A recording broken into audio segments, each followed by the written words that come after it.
Tregu i fruta perimeve në Lushnjë është braktisur në mas nga tregtarët. Nga një vëzhgim i bërë në treg, shihet se pjesa më e madhe e tezgave të shitjes janë bosh. Çmimet e larta si dhe rënja e fuqisë blerëse janë ndër arsyet kryesore të braktisjes së tregut.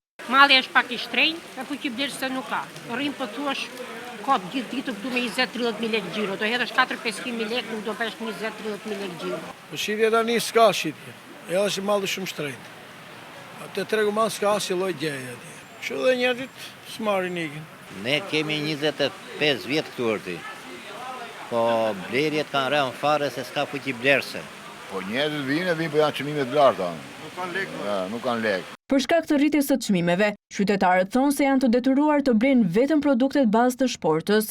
Po për të përballuar ne si përballojmë do dihet, po tani periudha dihet që janë çik të shtrenjta. Si për lulen, brokulin apo patrigjanin.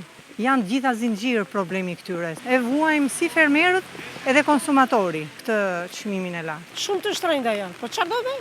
Duhet dhanë. Janë të domosdoshme. Tregu i shitjes me pakicë të fruta perimeve në Lushnjë u ndërtua në vitin 2024 dhe kushtoi 45 milion lekë. Me gjithë investimin e bërë, ky treg nuk ka mjaftueshëm xhiro ditore, duke u braktisur masivisht si nga tregtarët, ashtu edhe nga konsumatorët.